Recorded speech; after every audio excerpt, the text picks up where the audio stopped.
Good afternoon, Niner faithful. Welcome to another episode here with your host, Rob Schuh. Excited to have you back here on a Friday.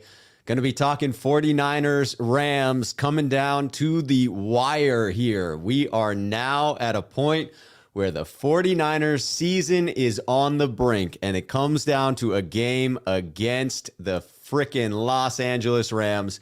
Going to be a good one. Very excited for the matchup on Sunday. And excited to see what you guys are all thinking about here as well. I think Sam speaks for everybody in wondering just who the quarterback may be. Is it going to be Jimmy Garoppolo? Is it going to be Trey Lance? As of the press conference today, Kyle Shanahan refusing to acknowledge who it is going to be at quarterback, but stating that he has in fact made a decision. So he knows who it is. He's not willing to share it because it's a competitive advantage against the Los Angeles Rams. And, I think we all just have to wait until Sunday to find out who that's going to be. Excited for everybody jumping into the chat. It is going to be a good one. Leo is there at the airport waiting for the flights, waiting to get to SoFi. Yes, very excited about it. Looking forward to that game. Excited to see everybody here. Let's see. Fazil coming in. Love your show, Rob. Keep it up. Go Niners. Excited to have you here. Hey, I want to get this broadcast out to just as many faithful as I possibly can. So if you are here early, do me the favor, hit that like button, amplify the message, get it out there. I am so close to hitting that 4,000 subscriber mark. I believe it is fewer than 30 new subscribers needed, and therefore my hope is that some new folks see this broadcast, like what they see, hit the like button, and then subscribe to the channel. I am amped to hit the 4K number because you know me, all of the videos that I like to do are in 4K, and so 4K holds a special place for me. Jan talking about just watching the show with Grant Cohn this morning. That was a good one. We covered some of these topics, but not in the way that I'm going to cover them today. Waruna joking around, it's Nate Sudfeld time. That may be who Kyle Shanahan has landed on. I don't think that's going to be the case. I believe, and I will tell you during this broadcast, who I think is going to be starting on Sunday. Niner Faithful is already liking and subscribing the content. Texas Niner asking, Rob, are you going to the game? That was the original plan, was going to the game. I had a buddy that I was going to check off SoFi Stadium. For those that know, this map back here is all of the NFL stadiums, and I am bucket list item going to every stadium in the NFL and have yet to go to SoFi Stadium. My plan was to go with my best friend who still lives down there in Southern California. With everything going on, it's on the fence at the moment as to whether we're going to be able to make it to the game. Either way, it'll be a blessing either way. Either I will be there or I will be here broadcasting to all of you. So I'm happy either way in that. I certainly will be wherever we end up in the playoffs. Drizzy Day asking, Rob, do you think this will be a wasted season if the 49ers lose? I am going to get into that a little bit. So let me jump into a couple of these topics that I want to cover before diving into your questions and comments in the chat. As always, hit me with @Rob or @Rob Schuh in the chats so that I know that you're talking to me and not having that conversation back and forth. That way I can answer your questions coming in live. But I got a couple of things I want to talk about first. And the first one, seemingly the most important one, is this game coming up on Sunday and the fact that it certainly will be a season-defining game. It will determine whether the 49ers make it to the playoffs in the most likely scenario, right? They could certainly back into the playoffs by losing and hoping that the Atlanta Falcons beat the New Orleans Saints. But the Atlanta Falcons are not favored in that game, nor are the 49ers favored in their game against LA. However, I have greater confidence that the 49ers can win their game against the Los Angeles Rams. So again, season defining. It could set up a trip to the playoffs. But I would go one step further and talk about this potentially being a career-defining moment for Kyle Shanahan. He's going up against a coach that he has basically, I don't want to say owned, because I think that's too big of a term to use here, but he has certainly taken advantage of the matchups against Sean McVay. He seems to have a good feel on Sean McVay's play calling pulse and understands how to attack the Rams on defense. The Rams have built a very specific defensive scheme that likes to get after the quarterback, and the 49ers have pounded them with power runs and just dominated the middle of the field against the Rams, really taking advantage of a subpar linebacking group that operates for Los Angeles. To me, this comes down to the fact that it's going to highlight either the genius or the ineptitude of the quarterback situation, of this entire strategy that John Lynch and Kyle Shanahan have been executing since the offseason. The idea that they were keeping Jimmy Garoppolo and investing everything they did in Trey Lance, trying to keep one foot in two different boats as they veer in different directions, right? One, attempting to win every game possible this season, keeping Jimmy Garoppolo on the roster, paying him above $25 million just to do that, just to win this year.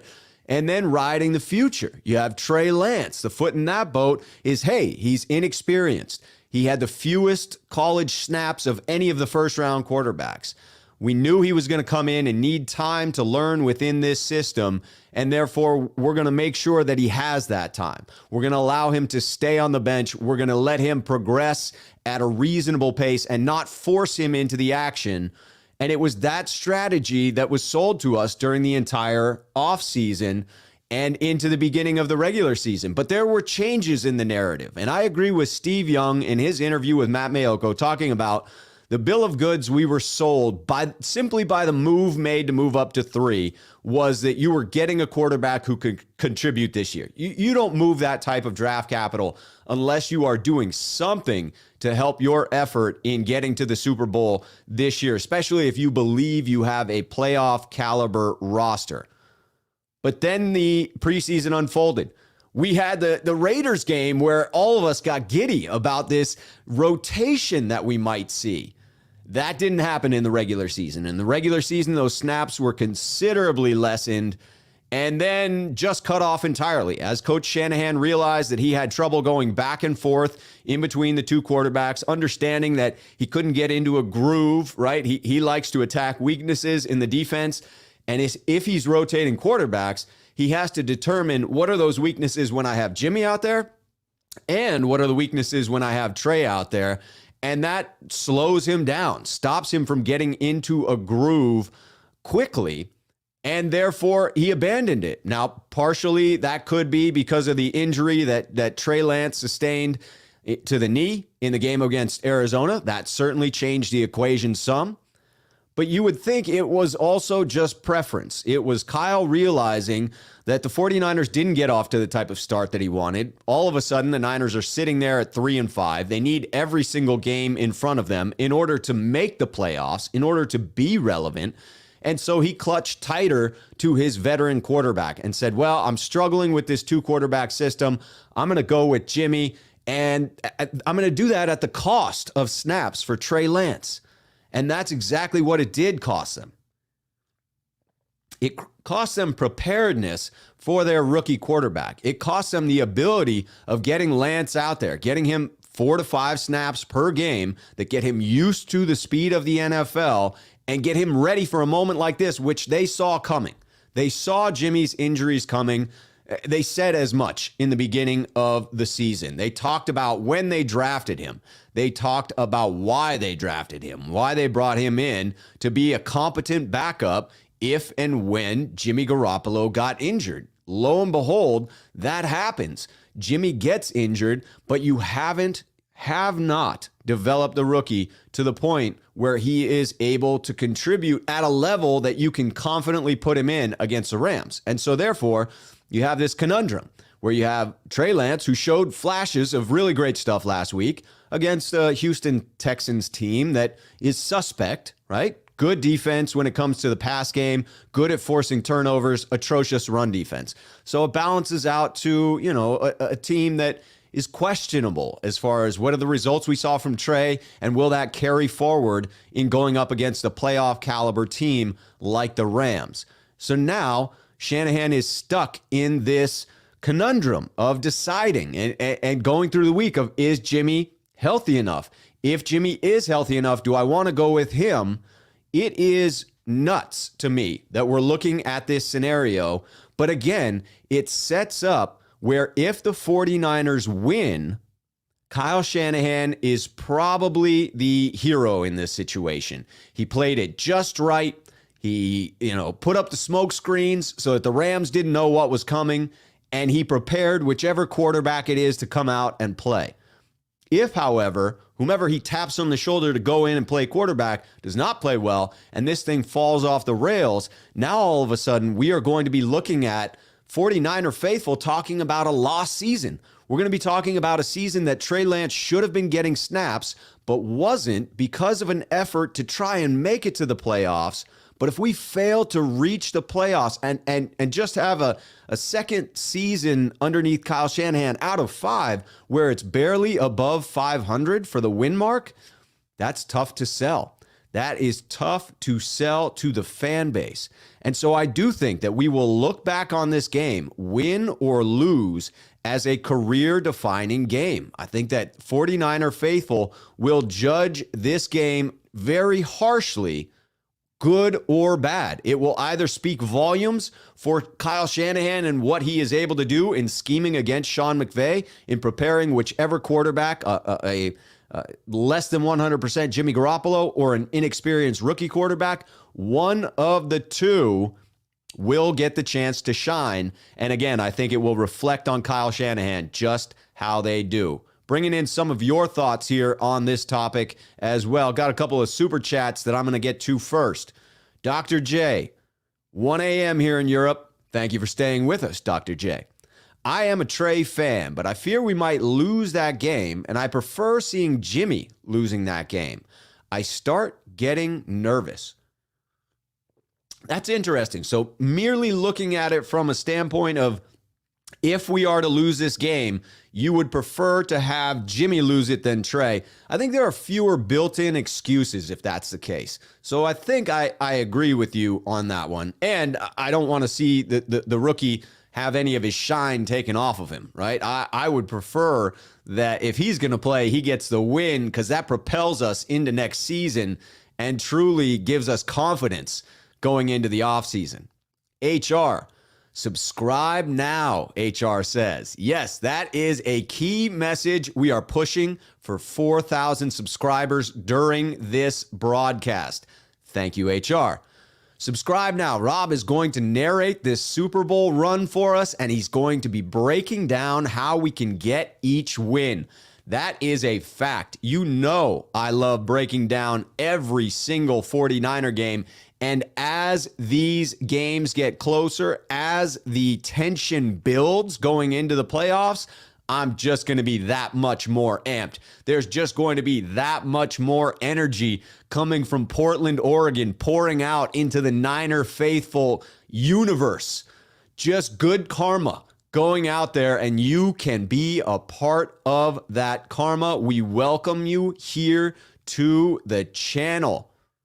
Absolutely. We want everybody on board for this run. That Niner guy coming in at Rob Schuh. Dude, this sucks. Jimmy is going to play. Damn it. It looks that way. It is trending toward Jimmy Garoppolo being available. But the question remains, just how much of this is smoke and mirrors?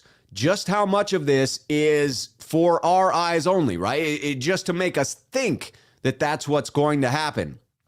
I want to get into that. Smoke and mirrors versus truly undecided. If you believe Kyle Shanahan and what he said today, then you know that he's not undecided. You know that he actually has claimed that he's got a decision made. I don't know that that's true. I mean, he could be saying that could be further smoke and mirrors. We're over-examining everything, right? Everything. Some things are clearly smoke, like the Niners putting out the video of Jimmy G throwing the practice balls. I mean, they haven't done that since the preseason, right? When they put that out on their Twitter feed, you know that they are putting that out so that the Rams social media advisor can be like, oh, I saw something on social media. Jimmy's throwing. We got to get this out there. It's top secret news. Jimmy is throwing. But there are things that you can point to on either side. You can say, well, this could be smoke and mirrors for Jimmy starting, or this could be smoke and mirrors for Trey starting. And it just depends on how you want to interpret it. I find it to be absolutely humorous at this point, just how little we have to go off of, and just how thrilled Coach Shanahan is at keeping the media in the dark. If you watched him live on the presser today, he acts like he doesn't want to talk about it anymore, but you can actually tell that he's getting some sick, perverse joy out of keeping everybody in the dark and making sure that it seems mysterious to all of us. So what is it that seems to favor Jimmy starting? Well, I'll give you the biggest one. This one seems like a real tell to me, and that is that they split the practice reps.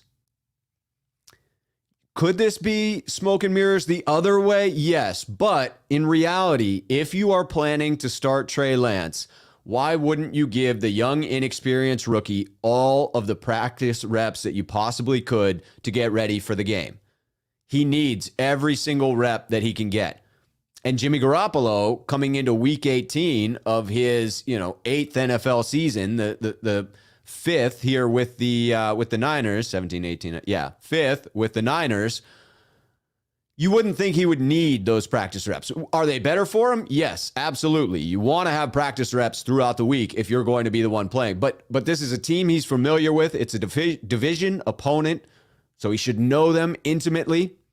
You would think he wouldn't need those reps. So if they're splitting them, I think that gives a tell that Jimmy could be starting.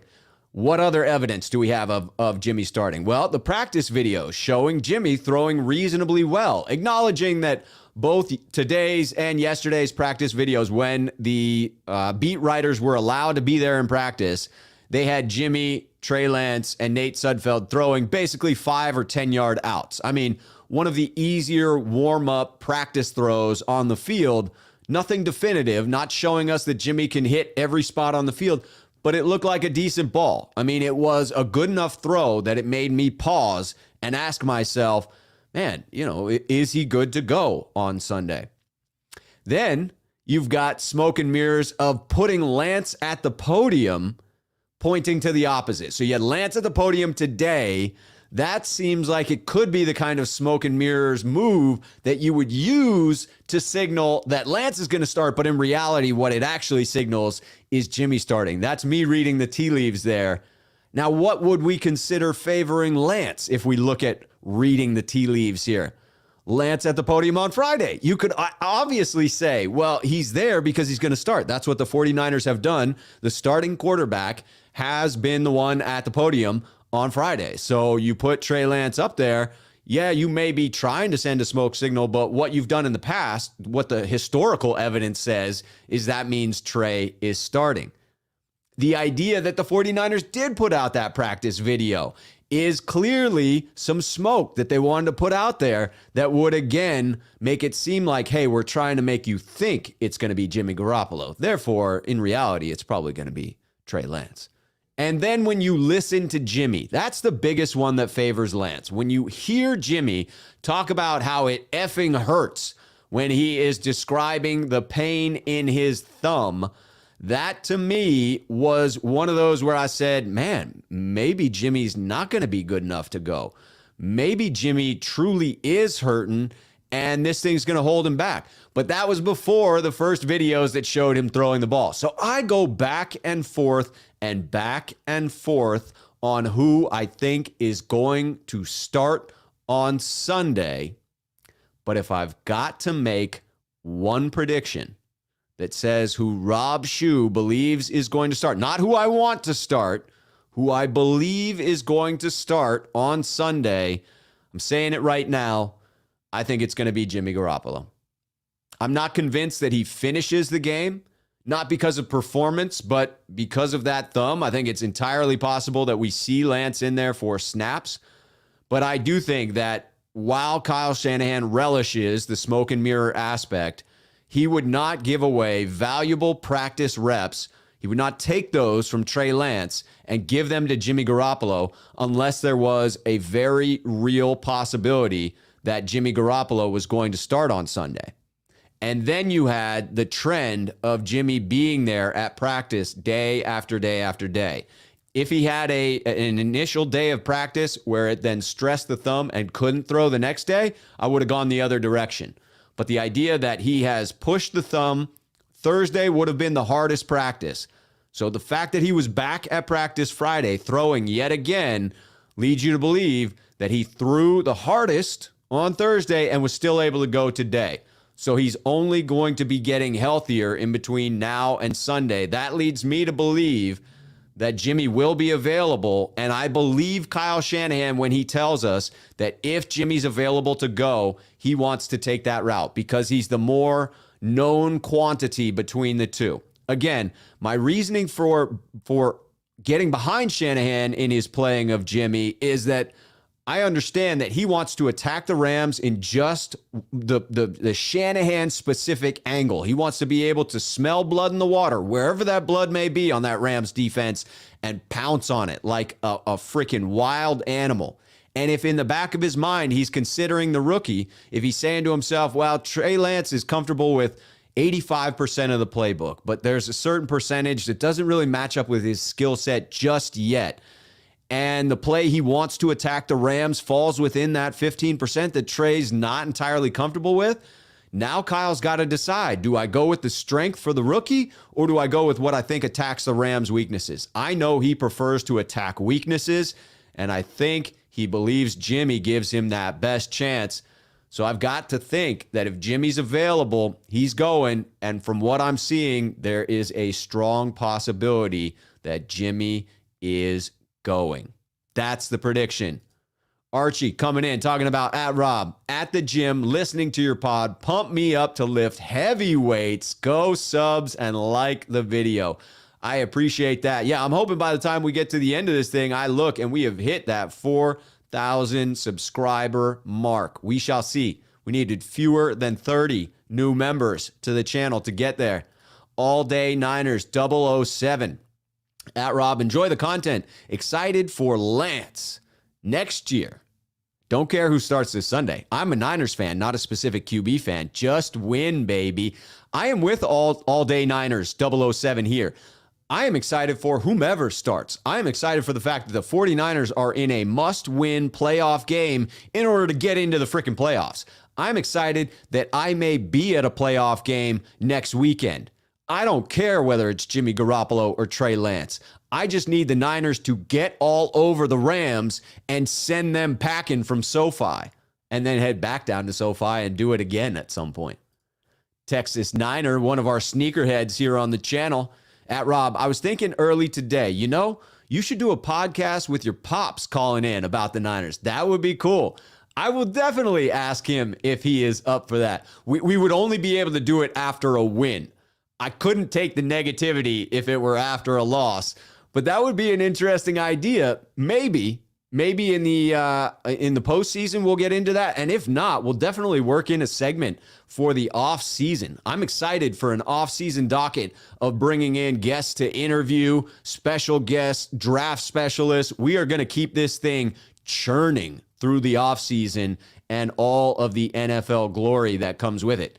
Dizzy Dre, at Rob, it really irritates me that which quarterback should play is still a discussion in week 18.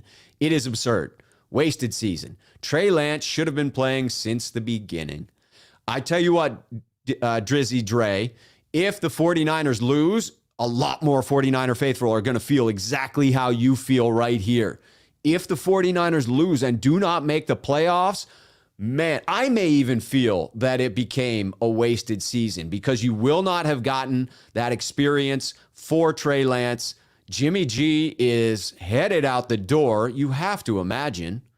And, you got nothing out of it. You got nothing to show for it. Thankfully, it's a winning season. Check that box. but that was a minor box to check. I'm not going to be able to hang my hat on a winning season if this thing ends poorly. Bringing in a super chat, as always, getting priority. Around Town Collective. If Niners don't make playoffs, I hope Kyle is more straightforward with fan base next season.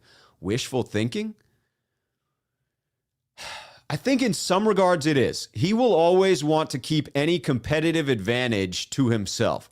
So I think that when it comes to injuries, you're always going to have a little bit of secrecy from Kyle Shanahan. With regard to the quarterback situation, though, God, I hope you're right about that, Around Town Collective. If we go into another season and it is just drama about who the starting quarterback is going to be, if they keep Jimmy Garoppolo around next season and keep his salary on the books, regardless of how nice that is for content creation, I will be frustrated to no end. We should have had a clear answer by now. The fact that we don't have a clear answer right now is a poor reflection upon the strategy coming into this season around trying to keep a well-paid starting quarterback and develop a very inexperienced rookie quarterback. So I think with regard to the quarterback situation, no, I don't think it's wishful thinking, Around Town Collective. We should have a clear answer on who the starting quarterback is for the entirety of next season. Maybe we can have a passionate debate about who the backup quarterback is, but hopefully that's clear cut as well. Hopefully we're not debating Sudfeld versus someone else. William Bennett, one of our sneakerheads on the channel, coming in at Rob Schuh. What's my Rob? The left shoe. I think that's just saying what's up. I think that is just a hello with a typo that I cannot unpuzzle right now. Drizzy Dre at Rob. It really irritates me. Oh, we got that one. Yes, we did. I see that one in there multiple times. I appreciate it. It is easier to see, but then I also stumble across it when I see it multiple times. Eric Schultz.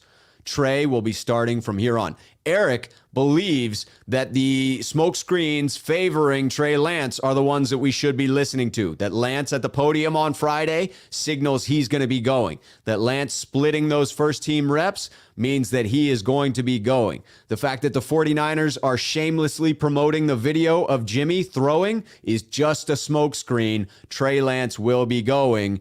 And Jimmy talking about his injury and just how much it hurts, that's real. And therefore, Trey will be going. Eric, I love the certainty there. Again, my prediction is the other. Not what I want, but what I'm predicting. I think we will see Jimmy out there on Sunday. Sean 951, what's up, Sean? Good to see you. Another fellow sneakerhead. At Rob Schuh. If Kyle already knows for sure, then he's starting Trey Lance because he is 100%. So it's a given. Like I said yesterday, start Lance, bring in Jimmy G if needed. So my take on this is he's now seen enough from Jimmy G that Jimmy G has passed the health portion, the health measure that he needs to get to, whatever that measuring stick is. He has reached that point to hit the minimum that Kyle Shanahan wanted to see in order to start, and therefore he's made the decision.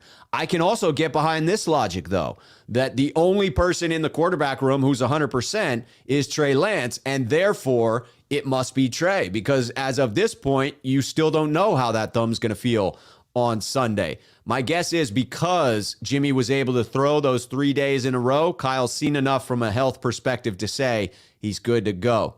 Silverado Kev coming in. Yo, at Rob Schuh, tapping in from work on this last 2-hour stretch till 6. Love the content and this show. We got a link again soon. Kev, hit me up. See if we can't get something going this weekend, especially if I do not end up making the trip to LA. Got to make that call pretty soon because my flight is tomorrow as of this moment. Chris Coast at Rob Schuh. Not going to lie, don't feel too confident if Jimmy starts. You know, I mean, I don't know that many 49er faithful will go in confident. Even though Jimmy is 5-0 against the Rams, even though his quick release does set up nicely against a very dominant pass rush from the Rams, it helps to defend this lackluster 49ers offensive line on the right side when it comes to pass blocking by getting the ball out quickly, recognizing the reads, being able to get the offense into the right pre-snap reads based on what the defense is putting out there. I just think that Kyle Shanahan wants to attack this defense. I mean, really, really attack it. And he's going to think that the veteran presence of Jimmy Garoppolo, who's seen significantly more defensive fronts in the league, who has practiced significantly more of the playbook, who is more confident in being able to deliver whatever Kyle Shanahan draws up, I think that's going to factor in on this one. And I think why Kyle Shanahan has talked about Jimmy being that number one quarterback as long as he can go.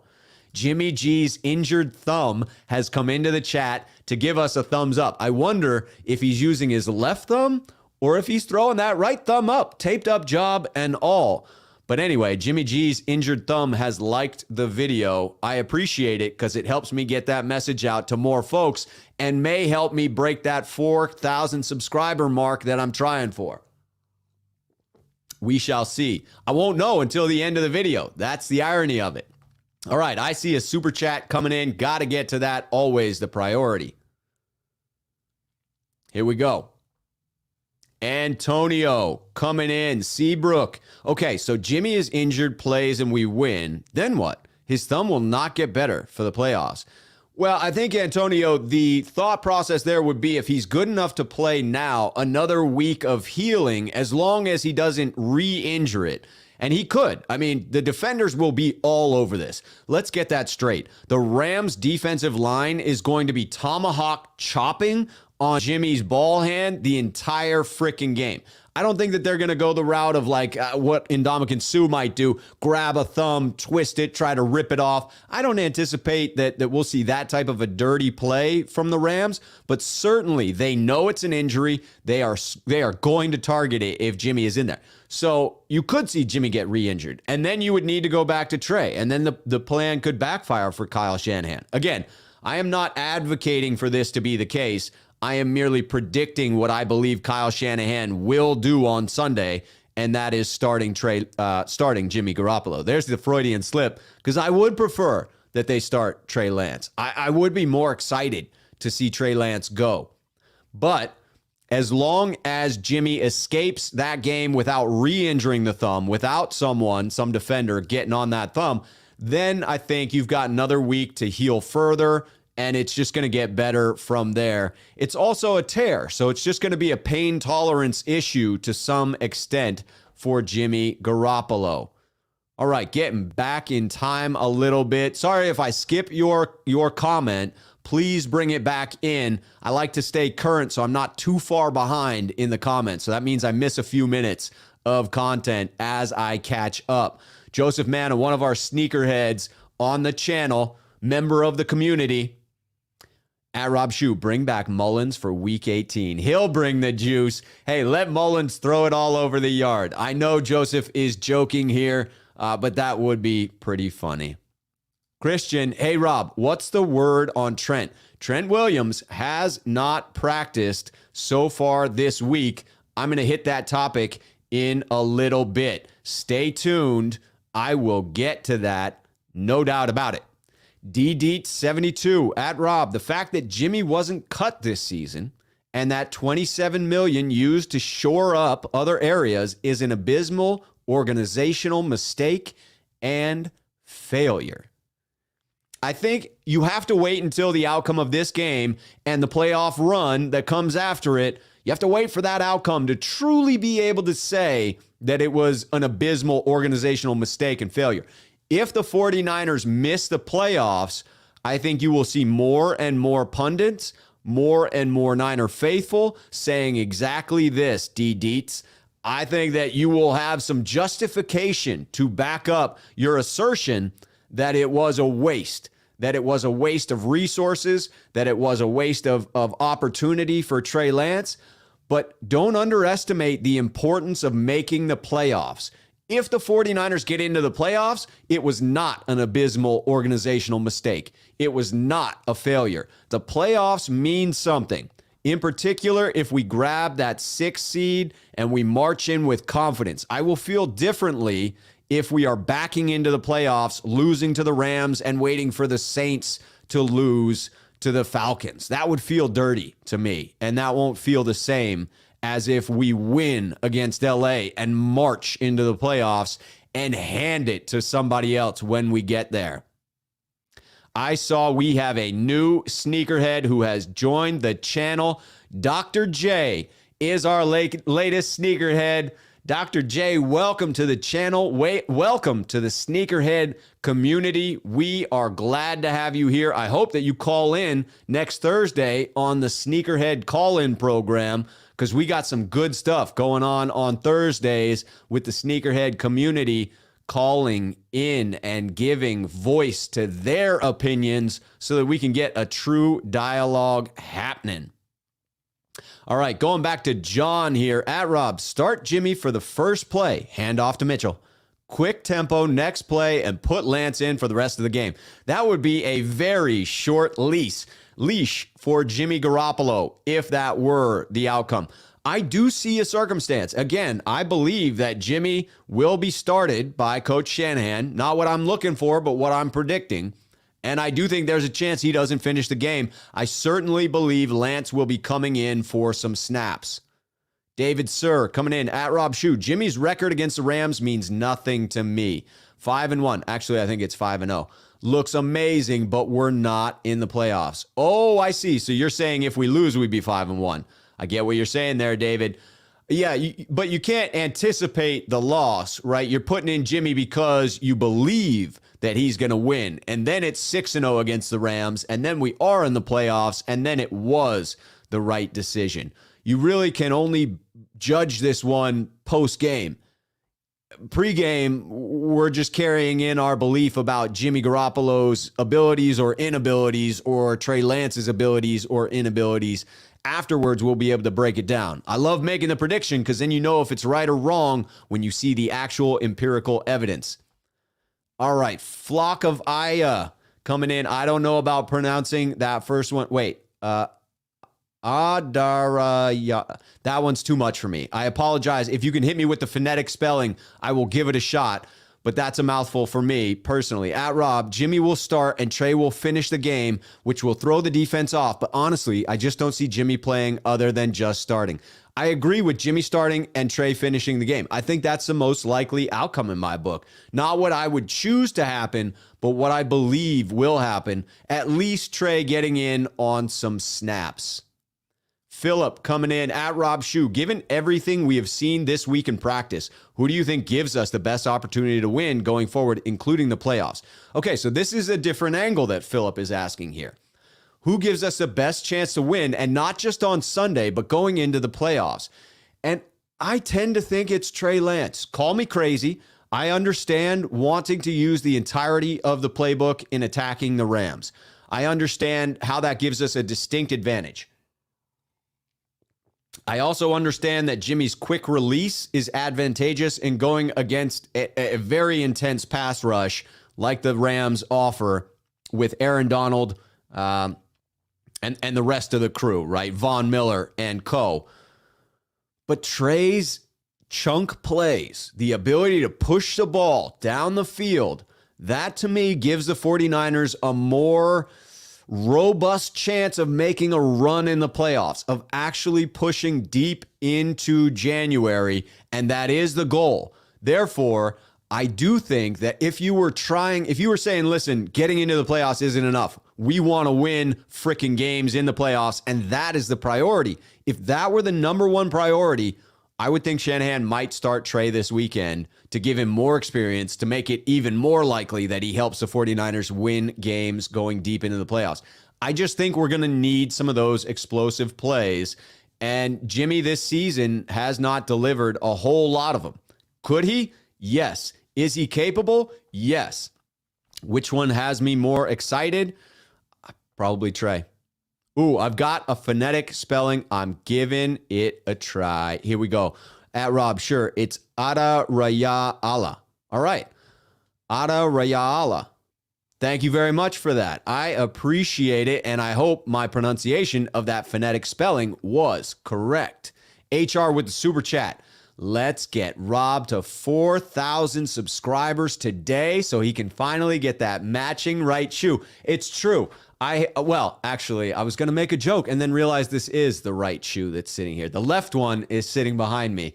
But yeah, I mean, I got to afford, 2 pairs, 2 sets, 2 freaking shoes. So it's not just the left. We can bring in the right as well. We shall see. HR, that super chat got me just that much closer to bringing in the right shoe. And maybe it'll then just be a pair of shoes would be the title going forward. All right, I'm scrolling back in time a little bit to get to some of these comments that are coming in at Rob. Again, if I missed yours and you can tell I'm past it, feel free to copy and paste it. Please don't copy and paste it 1,000 times because then it makes it hard to find the other comments I haven't read yet. I still got topics I want to get into, so stick around for those as well. All Day Niners 007 at Rob. Even if Jimmy starts, I believe it's a short leash, and I hope Shanahan doesn't ruin his play calling. He's a genius, but has major mental lapse. And third down defense needs to stop those 3rd and longs. No doubt. The defense will play a critical role in this one. Absolutely have to hold Stafford and company. Need to force some turnovers. Need to get that critical pick on Stafford. He tosses up some gifts, and the 49ers defense cannot look those gifts in the mouth. They must capitalize on them. All right. Zombieland talking about at Rob. So you're saying Jimmy has a tear even after watching him throw Wednesday? Yes, I am. I believe there is an injury. I don't think there's any question about whether there is or is not an injury. Jimmy's camp is putting that information out there. Jimmy's contract that he's going to get as a free agent or after a trade, a renegotiated contract, when some team trades for him or he's released, whatever you believe is going to happen, he would not want fake injury news to be out there because that would hurt his next contract, right? It's going to be impacted by the fact that he now has a thumb injury. And so, no, I don't believe that he would fake the injury. I don't believe that Adam Schefter and Ian Rappaport would put their reputations on the line to help Jimmy Garoppolo sell some, fake story about the injury. I do not buy the conspiracy theories about it at all. Brian King at Rob Schuh. What's the skinny on the DBs that are on the COVID list? Perfect transition into the next topic. Thank you for that, Brian. Always appreciate the assist. Getting into the importance of Jimmy Ward.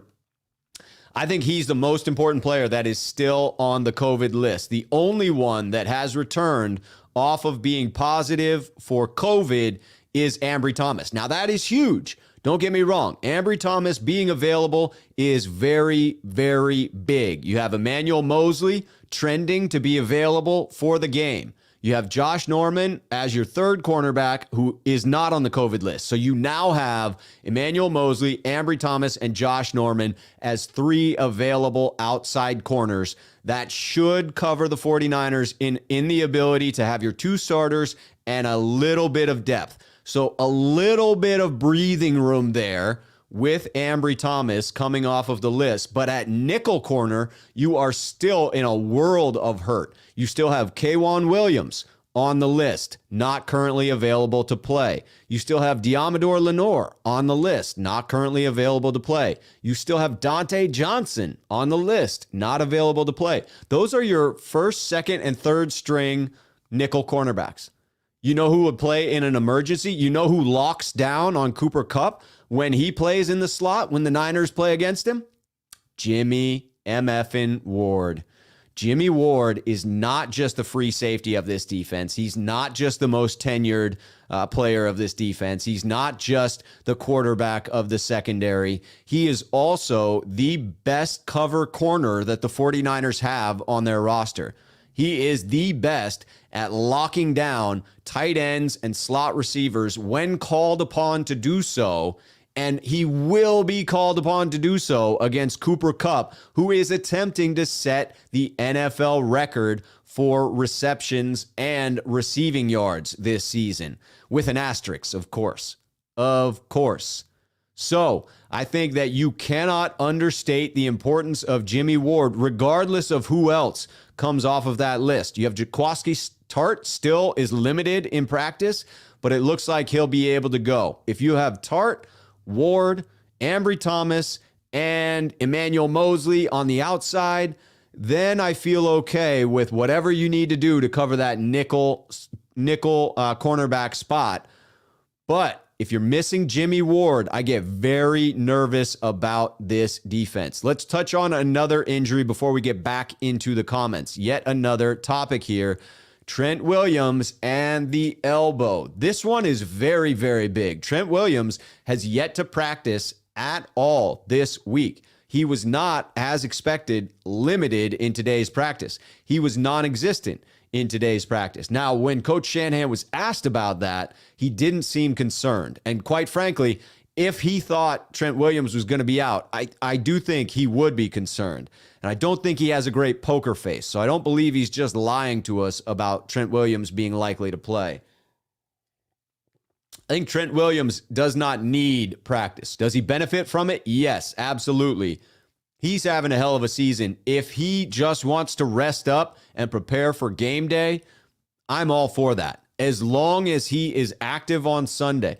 Because if he is not, now you are looking at a potential scenario where Jalen Moore is on the left side and Tom Compton is on the right side.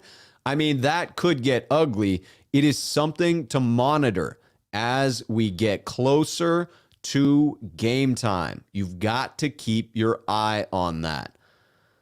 I want to make sure that Trent Williams is out there because he's the most dominant player on this football team. Let's just be honest about that. He might be having the most dominant season in the NFL so far. Man, gotta hope that Trent Williams is out there.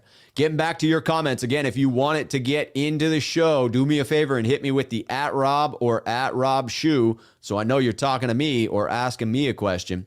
Chris Coast, @Rob Schuh, I think Jimmy had too much time off.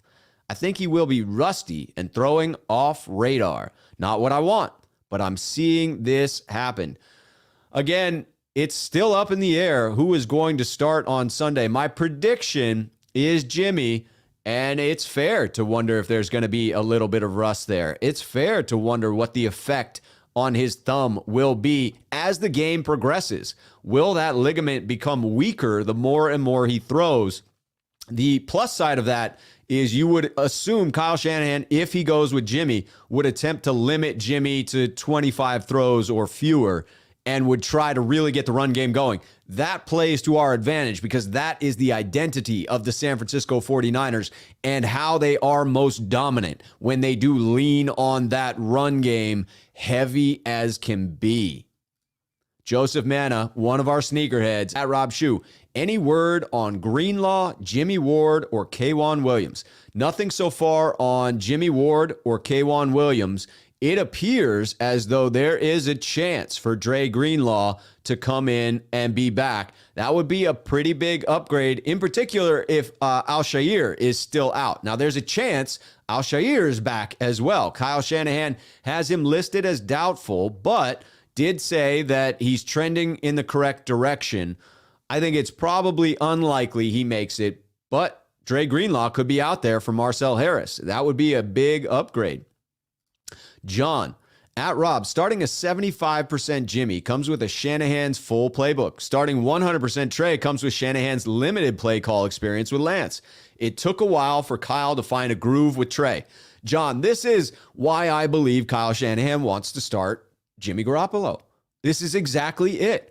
He wants every possible play at his disposal because, again, he believes in any situation against any team, he believes he has the answers to the test in order to beat a defense, right? He thinks that he has the answers that will put the defense in a stressed position and allow his offense to be successful. That is multiplied by a factor of 3 or 4 when it comes to playing Sean McVay for whatever reason. Kyle Shanahan has a great feel for getting Sean McVay, whether it's defending Sean McVay or attacking Sean McVay-led defenses. And so I do think that he wants every play available to him so he can attack that Rams defense as he sees fit and not feel as though he needs to play to the rookie's strengths. Although I think you can still make a viable game plan out of playing to Trey Lance's athletic abilities and the plays that he's comfortable with within the scheme. Julian has helped us come that much closer to 4,000 subscribers. We are somewhere in the probably 20 range of people needed to the channel in order to get it to 4,000. I'm hoping by the end of this broadcast, we've pushed it over the top. If you want to help, all you need to do is like the video. That amplifies my message. New people begin to see it. Those new people enjoy the content, and then they subscribe to the channel. It's this beautiful chain reaction that occurs. And I thank everyone who's involved in that reaction. Peter Lee at Rob, which would you rather take? Jimmy's injured thumb paired with his limited arm strength, or Trey's healthy big arm strength with some inaccuracy? Long term, Peter, I am more excited by Trey Lance. I am very thrilled that the future lies with Trey Lance. And I think that it is going to be bright for 2022. Zombieland says, how about a giveaway for the 4,000?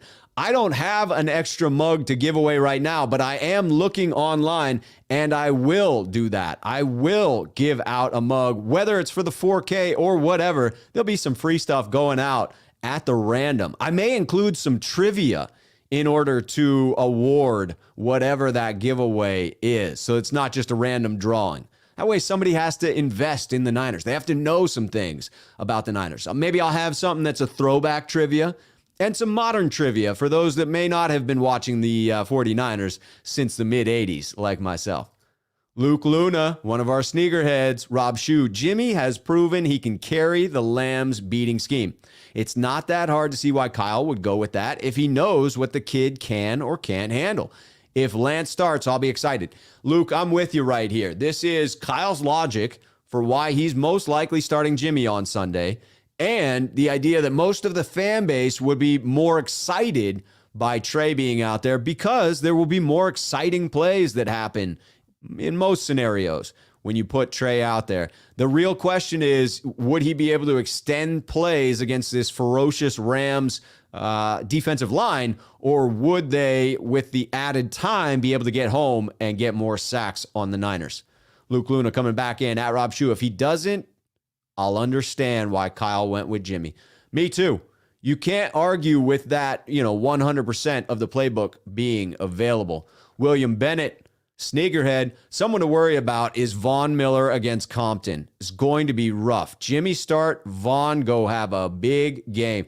I think that could be true regardless of who's starting, that the 49ers, if in obvious passing situations, will be in some trouble. Therefore, they need to lean on that run game. They need to make sure that they can get it going close to that freaking 44-yard performance that we had November 15th. Wouldn't that be something special if we could crest 40 carries again? That is a dominant performance, and one that is a winning formula. Texas Niners saying, at Rob, just keep it simple. Make it the Bearded Shoe. I like that name. I like that. Tommy Huxley says, the Bold Shoe? We've got ideas flying around about the names for Rob Schuh and the Shoe nicknames. Will Berth at Rob Schuh. DB room is already scarce, and getting Ambry back is big. Go Niners. We need Ward. Jimmy Ward, I'm telling you, he is the biggest need. Biggest need. Have to have it. All right, here we go. Zombieland coming in, talking about my comment on conspiracy theory of a fake injury. At Rob Schuh, conspiracy theory? LOL. Grade 3 sprain with bone separation is season ending. Immediate surgery. Sorry, that's a medical fact. Only thing that delays that surgery is swelling. I saw none. LOL.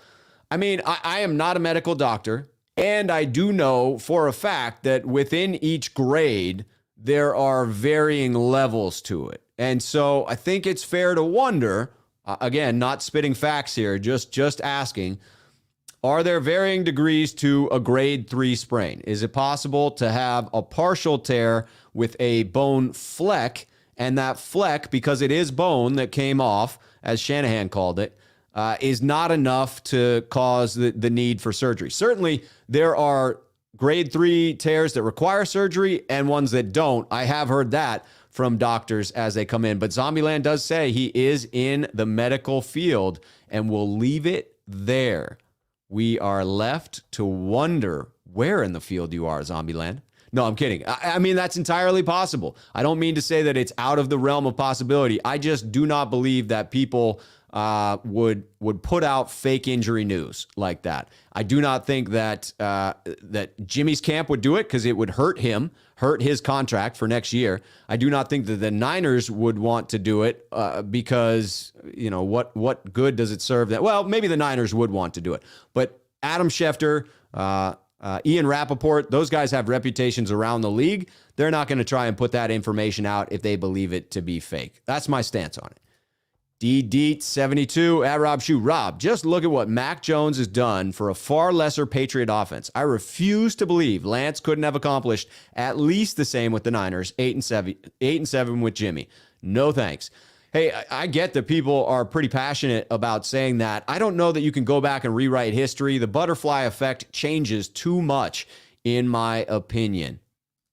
Jason, at Rob, watching at home with COVID, and there's no other show I'd rather be watching. Jason, hey, man, here is to you. I hope that you're feeling okay. I hope it is not that bad. I hope that you are recovering quickly, getting a lot of fluids, and I hope that you are back at it soon.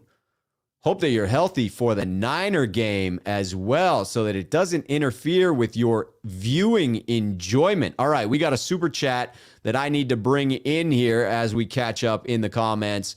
We've got Smack Jones coming in. Only positive if Jimmy starts is that we can close the chapter on him, but we probably only get a fourth, maybe a third for him after the loss. So Smack does not believe there's any chance to win with Jimmy Garoppolo. I just can't get on board with that. I think there's a chance to win with both quarterbacks. I think there's a reasonable chance to win with both quarterbacks, and I see why with each one. With Jimmy, it is certainly the quick release, the understanding of the playbook, and a track record of success against the Los Angeles Rams. With Trey, it is his physical gifts. It is the excitement he brings to the game. It is these chunk plays that he's already shown he can complete and the excitement that comes with an unknown. But I think Kyle Shanahan will veer toward the known quantity because he knows what he's getting from Jimmy. He knows he can go to the entire playbook. And again, I'm just guessing that Jimmy got to a point during the week that showed Kyle Shanahan that he would be good enough to go on Sunday. That's my justification for predicting that Kyle starts Jimmy. Marlon coming in with the super chat. Thank you, Marlon. Rob, always enjoy your content. We'll be glad when E-Man comes back and can line up next to Ambry Thomas. E-Man will be a big upgrade over Josh Norman. Yes, he will. I mean, even, slightly hobbled E-Man as he's coming back from a high ankle sprain. For a cornerback, that's a brutal injury. They cut significantly, have to keep up with the moves of the wide receiver. Obviously, they're reacting all of the time, and so do need those ankles. You would expect a little bit of rust, but even E-Man with rust, you know that that's better than going to Josh Norman or Dante Johnson. Not that I'm taking shots against either one of those individuals. In particular, Dante Johnson, I appreciate all he's brought to the 49ers in the extended stretchers that he has been on and off of this team. So I'm not talking trash on him, but it is a major upgrade to have E-Man in there, even if E-Man is struggling. Even then, I would rather have him in. All right, looking for the comments to bring in here with the at Rob Shoes. All right, here we go. Jason, this isn't at Rob Schuh, but I think I like the comment, so I'm bringing it in. This is critique of my statement around the chunk plays. Jason says chunk plays, but this isn't Madden.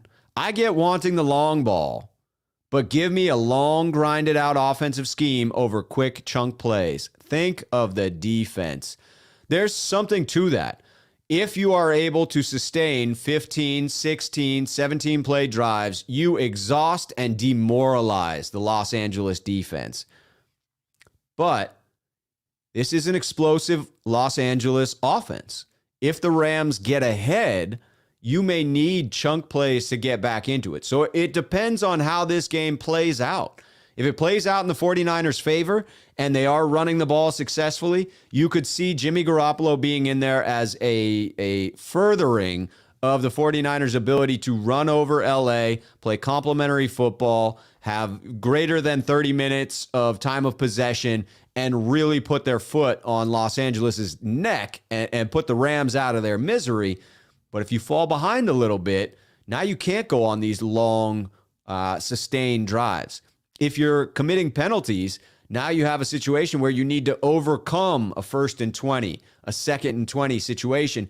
And the 49ers have struggled with that, if we're being honest, when Jimmy Garoppolo is back there. It hasn't always been pretty. There have been a couple of comeback efforts that have happened. And again, I will be behind whoever is out there at quarterback.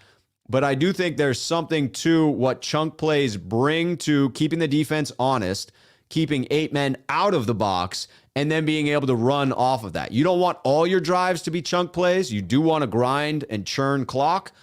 But to get the occasional shot play really, really does help the team. Mark with the super chat. If you believe Kyle that he knows who he is going to start, I believe it is Trey. Fact is, Kyle has no idea how Jimmy will feel tomorrow. Splitting reps doesn't mean 50-50. That's a very good point, Mark. It could have been 2 reps for Jimmy and then 95% for Trey. It sounded like closer to a true split of reps in how they put it out there, but they may have been very careful about the words they chose and just how they put it out in the pressers, both when Jimmy spoke earlier in the week, the multiple times that Kyle spoke about it, and the one time that Trey spoke about it today.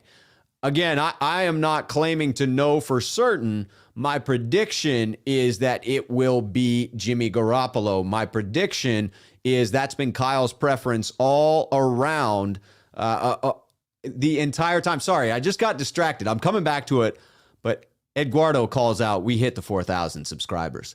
We hit the 4,000 subscribers. That is a positive thing. We are excited. Get out your DJ Jones barbecue sauce and celebrate. It's that type of victory to hit the 4K. Eduardo, thank you for bringing that to my attention. Very excited about it. If you haven't subscribed, now you're subscribing to a channel that already has 4,000 other fools coming before you saying this content's pretty darn good. So come on board. If you like it, like the content, subscribe. Hit that notification bell. That's how it works around here. All right, getting back to it, Mark. Sorry, I was distracted. Very excited about hitting the 4K mark. Yeah, I get what you're saying there, that you don't know how Jimmy's going to feel. But my point being, if Jimmy felt good enough by Thursday and then felt fine after throwing hard on Thursday come Friday, that may be all Kyle Shanahan needed to see in order to determine he'd be good to go on Sunday. Now, you could have a setback in between now and then, but I don't know that it's that type of injury. If he doesn't hit it on something, if he doesn't get it, manhandled by somebody, I would think, however he's feeling today, it would only feel better as we approach the weekend.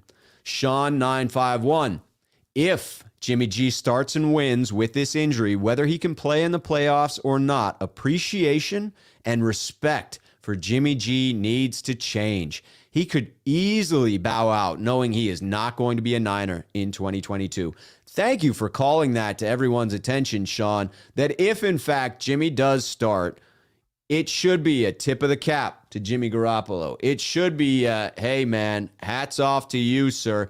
Hats off to you, Jimmy, because this is absolutely true. He could have ridden off into the sunset. He knows he's not back with this team. He knows he's either getting traded or released at some point for the 49ers to save that cap space next year. He could have very well quit on this team. He hasn't all season. I would argue, regardless of whether he plays anymore, regardless of whether he starts this game, he deserves more credit than he gets. He deserves less animosity than he receives. He deserves more of a thank you for your service type of a send-off than what he has gotten from Niner faithful. I'm disappointed in the amount of hatred that's out there for Jimmy Garoppolo. I don't quite understand it. I get that he's a polarizing figure. I don't understand the number of people that seem to wish ill upon him, that want to see him fail going forward. That's just not my style. Sean, I know it's not yours either, and you obviously are showing that with this statement here, but I think you're spot on. And I add that regardless of whether he starts or not, he deserves that send-off from the faithful. Fazil is excited like I am. 4K has been hit. Yes, it has. Shark Jerky got to the 4K. Appreciate that. I am glad that Peter Lee has noticed it as well. Folks are celebrating the 4,000 subscribers. It's a perfect 4 right now. We got 400 folks viewing. We got 4,000 subscribers on the channel. If you're one of those 400 viewing, do me that favor, hit that like button, because then some folks are going to come in and see this, and they're going to hit that subscribe button, and we're just going to keep on growing. I'm looking at the comments. I'm not seeing the @Rob Schuh, so I'm coming out and coming back in. I'm going to the banners, going to the next topic here that I had coming in around the Rams running game and the fact that they are adding back in Cam Akers to the mix. He will be one of the healthy backs that the Rams have against the Niners. Now, he's coming off of a what is that thing called? It's not an ACL. It is an Achilles tear. He is coming off the Achilles tear. So you would think there's a lot of rust to knock off. Look back at when Kobe Bryant came off of the Achilles, when Michael Crabtree, like top-level athletes, Richard Sherman.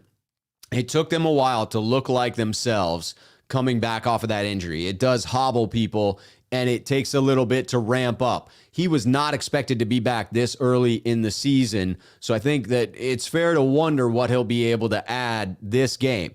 Last game, the run game for the Rams was non-existent. They only ran the ball 10 times, but they did run it for 52 yards, so an average of 5.2 yards per carry. Not bad against the 49ers. They just fell behind so quickly. The Stafford pick and then the pick 6 really put the Rams in a hole, and they abandoned the run.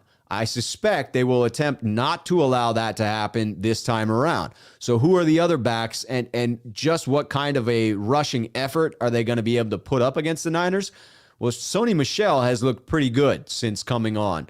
802 yards, 4.3 per carry. Darrell Henderson, he's nicked up, but 688 yards, 4.6 per carry. Now let's look at what they're adding to that mix with those two backs. I don't know if Henderson is actually going to be able to go, but if they have Akers, that will be a big boon for them. Cam Akers was a different man in the regular season versus the postseason last year. I doubt he's going to have regained even the regular season form when he plays against the 49ers on Sunday. I do not think he will be at postseason Cam level, because he did raise his game when it came to the postseason. He had 625 yards at 4.3 per carry during the regular season last year, but then upped that to 221 yards in just 2 games at 4.8 yards per carry in the playoffs. So hopefully we don't see a healthy version of Cam Akers. Hopefully we are talking about a less than healthy individual. I would suspect, my guess is that it's more of a red zone threat. You know, he's a bigger guy that can punch it in around the goal line. That would be my thought as far as him contributing in this game. All right, we got a couple of super chats that we have to bring in here. Let's find them. William Bennett, Sneakerhead, congratulations on 4K in 4K, Rob. Also, I'm with Sean951. Jimmy has brought us out of some dark days, and if we win Sunday, should get more love. I could not agree more, William. I think that the man deserves respect. He deserves the gratitude, and he deserves a quality send-off, because he has done some pretty significant things for this franchise. Certainly lifted us out of oblivion in 2017. And now, has delivered some things. He's been mixed. I get it. I get the frustration, but he deserves the respect. He deserves a quality send-off. Touchdown San Francisco coming in big time. Touchdown San Francisco.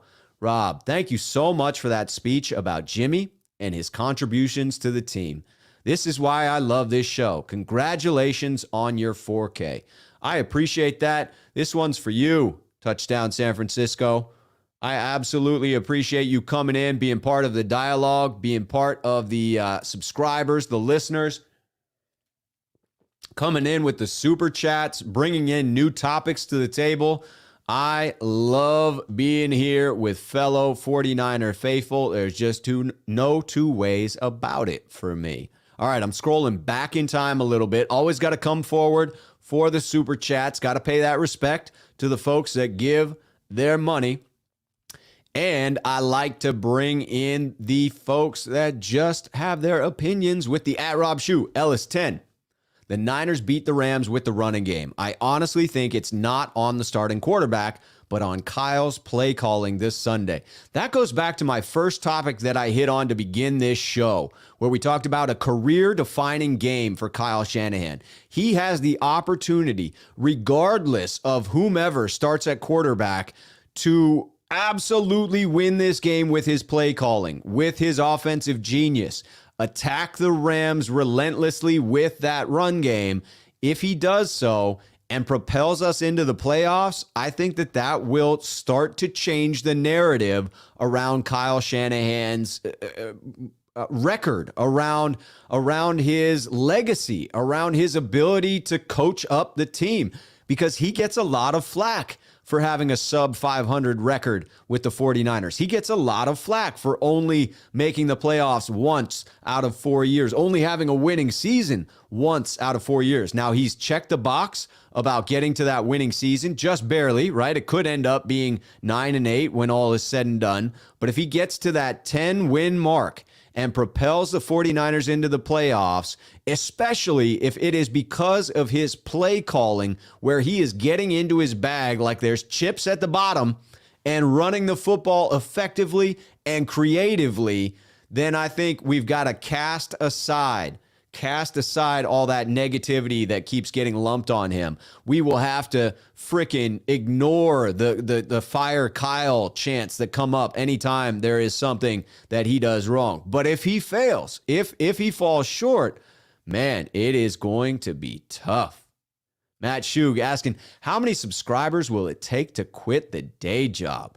I mean, more. Let's just say we'll leave it at more and leave it there, Matt. But I am determined to get it there. That is going to happen, Matt. It is just a matter of time. And all of you that hit the like button, that hit the subscribe button, you are helping me get there. You are sending my pirate radio signal out to more and more folks. You've heard me say it before if you've been with the channel a while. Pump Up the Volume was an epic movie in the late 80s, early 90s. Christian Slater. If you haven't seen it, it's phenomenal. Talk loud. Talk hard. That's what it was. Talk hard, he said. And it was just him in his basement shouting out and giving his thoughts. And eventually it caught fire. And it was a great, great movie. But that's the way I view this YouTube channel. It is me getting my message out there to Niner faithful, and I appreciate all of you that help me amplify that message. Ellis10 is doing that by encouraging those in the chat to get the likes up. I appreciate it. The Golden Fang says, Rob Schuh, I'm getting the Sony A7C because of you. Bam. Hey, that is, I tell anyone who asks, when people want to know what the camera is, I tell them. Brian King, congrats, my man. Appreciate that, Brian. Thank you for being here. Rosenda got bored. I'm bored. Go Rams. Well, in that case, we don't want that energy in the chat. I'm just kidding. We can take energy as long as it's respectful in the chat. You can root for another team. You can definitely be a Rams fan and be here. You might get hated on a little bit in the chat, but that's okay. That's what happens when you come into a chat for a 49ers broadcast. Peter Lee, @Rob Schuh. Technically, Niners win or tie versus the Rams will punch their ticket to the playoffs. Yes. If this game goes to overtime and the Rams are up by 3 during the overtime, would Shanny go for the win or the tie? I think he would go for the tie. I think you have to win this game. You have to get into the playoffs, and you're right, a win or a tie, and that's it. Doesn't matter what the Saints do. If the Niners win or tie, they are in. If the Saints lose or tie, then the 49ers are in regardless of what the 49ers do. And so, yes, I think if you get into that situation where you have a chance to kick the field goal, now it would need to be a close field goal. Because if it's 40 plus, then maybe he does go for it, because that's not a sure thing, in particular with the way in which Robbie Gould has been kicking. It'll be interesting to see, though. I don't anticipate playing for a tie. Matt Barrows suggested on his podcast, and I loved it, that the Rams and the Niners both would benefit from a tie. They could come out and just mutually agree to, screw around a little bit, and then both have a tie, but that would anger the football gods for sure. But you know what is not going to anger the football gods is my next topic here. Kyle Pitts helping out the 49ers because he is trending towards playing, and he is chasing the rookie tight end record. And we need the Falcons to beat the Saints just in case. I need a safety blanket. That's what I want. I want my safety blanket so that while I'm watching a close game between the Niners and the Rams, on the ticker, I see the frickin' Falcons get all over the Saints. I just want to see the Falcons dominating the Saints in that ticker. And I hope that Pitts does play, because he will give them that added motivational factor. Now, don't get me wrong. There's already plenty of hate that exists between Atlanta and New Orleans. Divisional type of hate. Just think about our disdain for the Seahawks fan base, our disdain for playing the Seahawks, our disdain for going into Seattle. Carry that forward. That is how Atlanta feels about New Orleans. Thinking about Pitts, he was limited in practice yesterday after not practicing for 2 days. So didn't practice Tuesday or Wednesday, got in a limited practice yesterday, and according to reports today, continues to trend in the right direction. The current stats, here's what he's trying to do. Currently has 1,018 receiving yards. It's the second most by a rookie tight end in NFL history. He only needs 59 yards in that finale against New Orleans to break Mike Ditka's record. Mike Ditka. Yes, Mike Ditka's 60-year-old tight end receiving record. Mike Ditka, in a 14-game season, not the 17 games that Kyle Pitts is using, in a 14-game season, Ditka had 1,076 yards for the Chicago Bears. 1961. That record has held for 60 MFing years. You know Kyle Pitts wants that record, regardless of the fact that he had 3 additional games to break it. Pitts told reporters after practice he felt like he'd be ready on Sunday. I say, go Kyle Pitts. Go Kyle Pitts. Please get out there. Please get out there. All right, getting back into your comments. I got 2 more topics I'm going to get to before we end this thing. One of them is going to be about Deebo versus Cooper Kupp. Which one's going to have a more impressive game? Which one's had a more impressive season? Talking about the comparison between Deebo Samuel and Cooper Kupp. And then we're going to walk through some of the pros and cons of the quarterback situation. Just to hit the quarterback situation one more time before we wrap this up. But I want to make sure that I am hitting your comments as well. Getting into it. Eduardo at Rob, when we make the playoffs, I like the when there. I'm going to choose to go with when we make the playoffs, is there anyone you add to the roster? Just to throw it out there, I realize he had a breakdown on the field. I realize that there is so much drama that comes with him, but I'm anxious to see if anyone signs Antonio Brown for the playoffs. I mean, he cleared waivers at this point, unless there's been breaking news that I missed while on this live stream.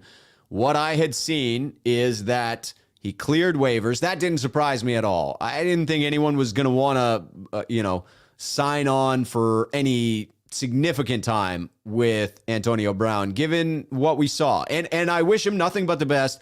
I smile at the reaction because it was a weird reaction to have on the field. But it's clear that he has mental issues, and that's not something to make fun of. It's something to be taken seriously. It's something I hope that he gets help for. And I think it's also fair to wonder if even with those mental issues he's currently going through, if some team won't bring him in. I don't want the 49ers to invite that in, and I don't know that it would really benefit them as much as potentially some other teams that are out there. I can think of no wide receiver needy team beyond Tampa Bay, right? They needed him most, and they couldn't make it work after that on-field meltdown that occurred. Other than that, no, I can't see us adding anyone except for needed bodies. Because this surge, you're seeing in the league. Thankfully, they changed that testing protocol so that players can play after 5 days or 2 negative tests. All the 49ers could be back. But, man, you're seeing it throughout the league. You may have to bring in practice squad bodies. All right, David C. at Rob Schuh. We just need to continue to feed Deebo because he's the Rams' kryptonite. He's been a thorn in the Rams' side ever since Aaron Donald disrespected him. Aaron Donald did lay on the disrespect, and it was the fire that Deebo needed in order to lift his performances continually against the Los Angeles Rams. I'm taking that as a cue to jump into my second to last topic here, Deebo versus Cooper Kupp on the season. Who shines brighter in this game? Both of them are basically unstoppable. The last matchup, the last game that we had on November 15th when we played the Rams last, Cooper Kupp, 11 catches for 122 yards. Held him out of the end zone, but 11 catches for 122 yards. Not a shabby afternoon for the young gentleman. Did Deebo outperform him in that one? I think that he did because Deebo had 5 catches for 97 yards. Not quite 122 there, but he added on to that 5 carries for 36 yards. And Deebo had 2 touchdowns on the day. 2 on the day. Now, on the season, I do think that, for the receptions and the yardage, you got to give credit to Cooper Kupp. What he's doing is very special. 138 receptions, 1,829 yards with 15 touchdowns. But he is a single threat. He is not a dual threat. He does not operate as a running back part of the time. He has 3 rushes for a whopping 0 yards. So 0 yards rushing on 3 attempts and 1 incomplete pass, which ironically, he and Deebo mirror each other in that regard. They both have thrown 1 incompletion, so neither is a stellar quarterback. But Deebo is the dual threat. Does he have 138 receptions? No, he has 73 catches, but it's still for 1,300 yards. 73 catches for 1,310 yards. That's almost 20 yards a catch. That is nuts. And 6 receiving touchdowns. Add on to that 51 carries for 320 yards and 7 more touchdowns. You have almost the same number of combined yards on fewer touches. Deebo is getting more yards per touch. Cooper Kupp, 12.88 on 142 touches. Deebo, 13.04 on 125 touches. So he has just 17 fewer touches than Cooper Kupp. And, by the way, Kupp played 1 extra game because Deebo missed it with injury. Kupp has played 16, Deebo only 15. Obviously, Cooper Kupp is going for the NFL record. They are going to force the ball to him. This sets up potentially for the 49ers to take advantage of that. If they can get their secondary healthy enough, that ball is going to go to Cooper Kupp, and that Matthew Stafford is prone to throwing turnovers. Man, that is an opportunity to see where the ball is going and take advantage of that. I also just want to point out, he has not beaten Jerry Rice's best yardage season in 16 games. He may do it in 17. He probably will do it in 17. But he couldn't do it in 16 games because Jerry, I believe it was 1995, caught 122 passes for 1,848 yards and 15 touchdowns.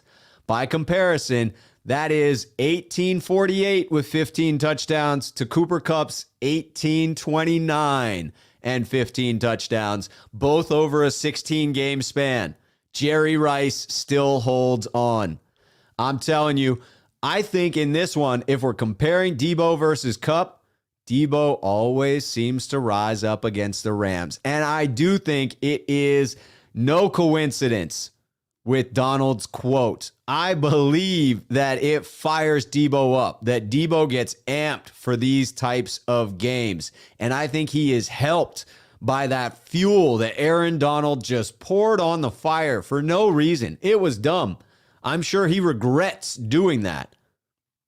In Deebo's Instagram stories this morning, he put out the following quote: "I'm one of one. Don't compare me to nobody." I love Deebo's mindset. I love his mentality. I love the dog mentality he brings to everything. And I love the fact that he is snatching chains consistently. I'm telling you, Deebo, I need to have Deebo on this team. I cannot entertain the ideas of trading Deebo that people put out there. I cannot entertain the idea of not paying Deebo the money that he is due.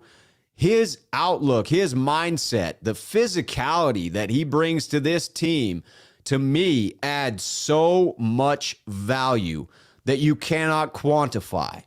I think both he and George Kittle, even though they will miss some games each year, are worth that cost, because when they're on the field, they are that special.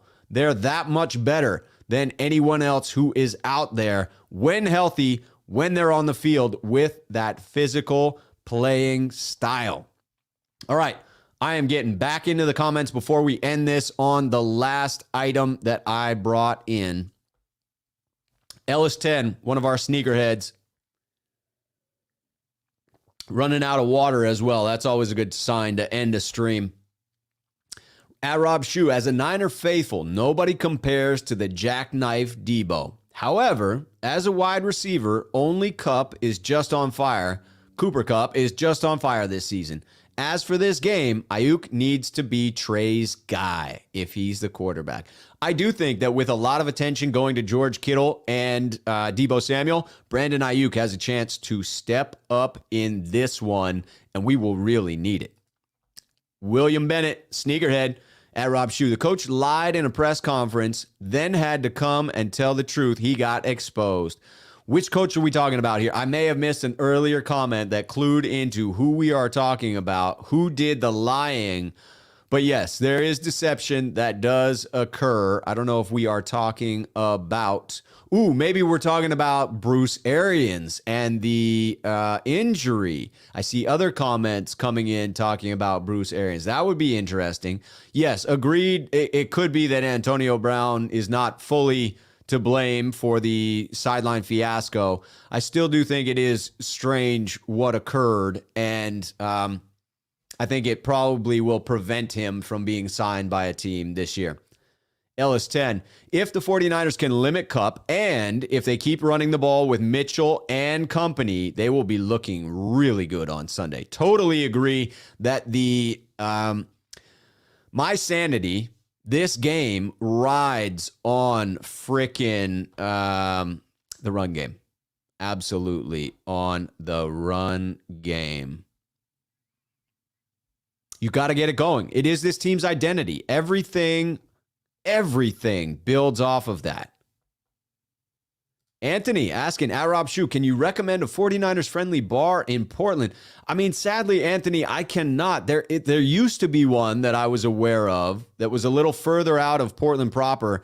I just love to have like my own environment because I got a nice setup. I got the surround sound. I got the good TV. And so I pay for the stupid Red Zone channel through DirecTV because the NFL won't give me any other option to get my 49ers up here in Portland. But I do not know of a good spot to go. I will say that one of my favorite spots to watch any game and to get a burger, oh man, what is that place called? I can see it in my mind's eye. If it comes to me, I will put it out there, Anthony.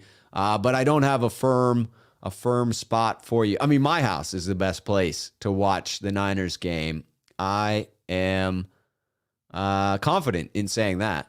Ellis10 at Rob Schuh. I'm putting in a prop bet for Deebo on the over as soon as it comes out. I'm telling you, I hate Portland, Oregon's betting site. I wish that we had options, so I don't really have a great way to bet on the game, but I would smash that over as well.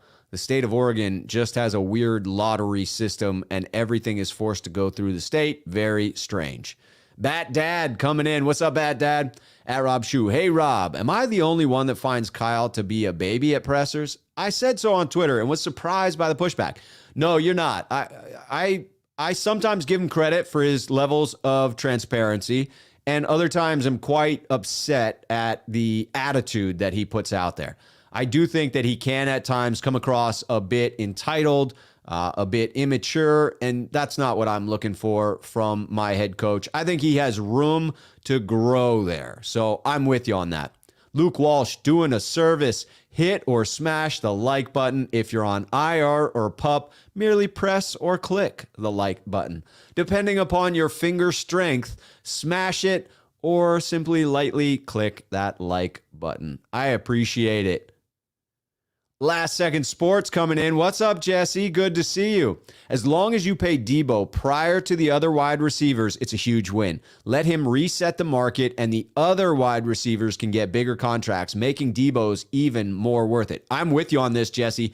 I think the sooner you can lock in both Deebo and Nick Bosa's extensions, the better. Because as soon as the cap explodes in 2023, and before that, when we learn just how big the cap is going to get in 2023, agents are going to use that leverage to get more money for their clients. So you need to lock in these big long-term deals now and just backload the hell out of them, because the NFL made $300 million from the gambling sites this year. $300 million this year. Imagine what they're going to get paid from all the gambling sites next year. They have blown up. You see DraftKings advertisements everywhere.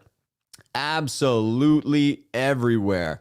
I'm telling you, the cap is exploding. Looking for a few more comments to bring in here before we wrap this thing up. It could be that we are all out of things to talk about. That's entirely possible, but I want to make sure.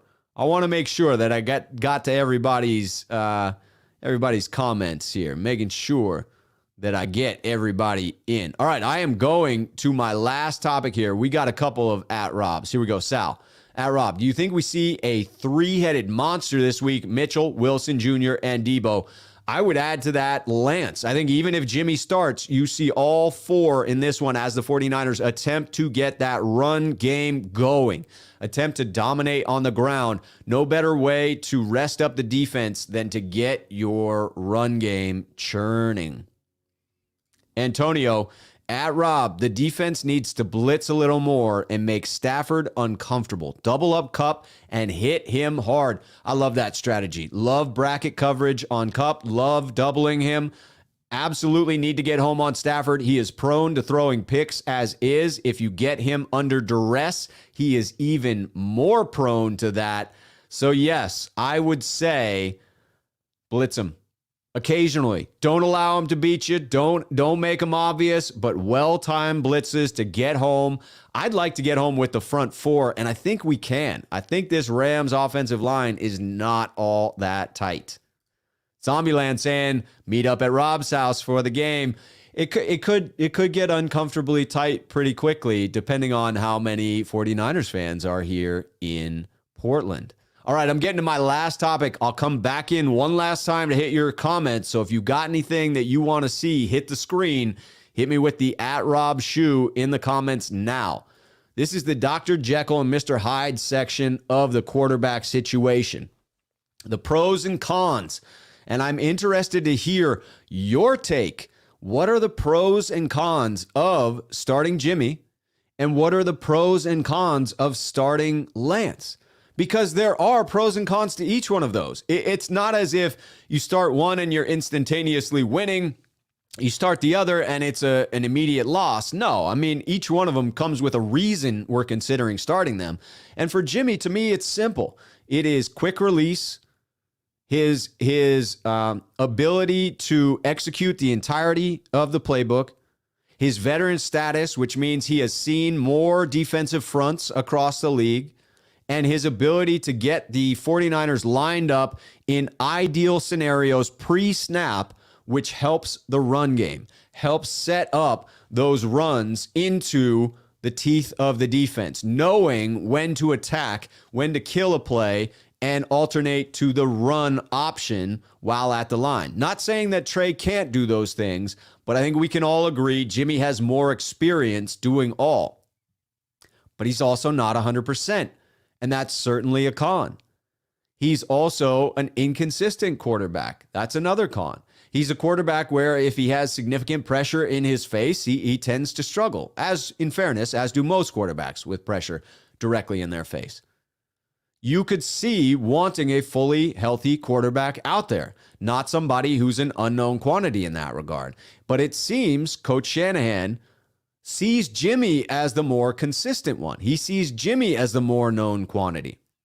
But that's the excitement with Trey. So if we're going to the pros for Trey, it is that athleticism. It is the unknown. It is the extended play that he might turn into an 80-yard touchdown and not just a sack. When you have a play that goes 3, 4, 5 seconds and Jimmy Garoppolo's behind center, I'm most often cringing when that happens. I'm most often worried that there's going to be a bad end result to that play. When Trey extends a play, I have optimism that he may take that shot. He may hit that wide open receiver. He may scramble. He may get 20 yards with his legs. So that, to me, is most definitely a portion of Trey's game that you're not getting from Jimmy Garoppolo. But it's very fair to assume he doesn't have the entirety of the playbook down. It's very fair to assume that if Coach Shanahan is calling plays for Trey Lance, he's not able to attack with just the right play at just the right time. He needs to weigh that with what Trey is comfortable doing, with asking himself, what are the plays that are going to set Trey up for success here?